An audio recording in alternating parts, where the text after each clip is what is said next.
বুকু খনি হয় তাজমহল মন নদী হয় মরম ফতি বই ধুবুলু যে হয় হাত সমুখত যেতিয়া আপোনালোকক দেখো যাযাবৰ অভিমান মুঠিতে ৰাখো মন যায় মন যায় মন যায় মনটো সদায় জয় ৰাখিব ৰাজমুকুট থিয়েটাৰ চাই থাকিব সকলোকে ক'ব আশীৰ্বাদ বিচাৰি এইখিনিতে কথা মাৰিছো ধন্যবাদ পাঠশালাৰ এটা কথা আছে মই ইয়াত 5 বছৰ ভাগৱত থিয়েটাৰ কৰিছোঁ ইয়াৰ পৰা বোলে চাৰ্টিফিকেটত 100 মাৰ্ক পালেহে অসমত আপুনি হাততালি পাব সেইটো কিন্তু পাঠশালাৰ এটা মহত্ব আছে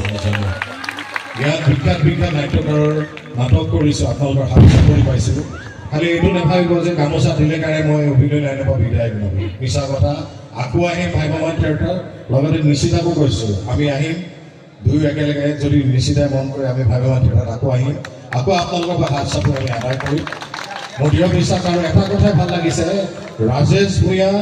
প্ৰমুখ্যে ইয়াৰ যি শিল্পী কলাকুশলী আছে মই বেছি দেৰি নকৰোঁ যিহেতু সময় বহুত পাৰ হৈ গৈছে ভৱিষ্যত থাকিল ৰাজমুকুটৰ প্ৰযোজক মানস সদায় তোমাৰ এটা বস্তু ভাল তুমি মানুহক এখন মঞ্চ দিছা আৰু কহিনুৰ আবাহনৰ পিছতে ৰাজমুকুটৰ নামেই ল'ব লাগিব আৰু ইয়াৰ পাঠশালাবাসী ৰাইজৰ কাৰণে এটা শুভ লক্ষণ অনাগত দিনত অভিনেতা অভিনেত্ৰী ভাল অভিনয় ভাল নাটক আপোনালোকে দেখা পাব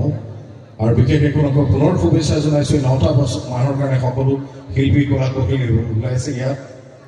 বিভিন্ন ঘাট প্ৰতিঘাট ঘৰৰ মানুহ ঢুকালৈকেতো আহি পেলাই শ্ব'টো কৰিব লাগিব আজি তেওঁলোকৰ হৈ এটা হাত চাপৰি দিয়ক যাতে বছৰটো ভালে ভালে পাৰ হয় তাকে ভগৱানৰ ওচৰত প্ৰাৰ্থনা জনাইছোঁ আৰু নিজকে ইয়াত উপস্থিত হ'ব পাৰি গৌৰৱ অনুভৱ কৰিছোঁ পুনৰ শুভেচ্ছা জনাইছোঁ সকলো শিল্পী কলাকুশলী বছৰটো যাতে ভালকৈ পাৰ হৈছে ধন্যবাদ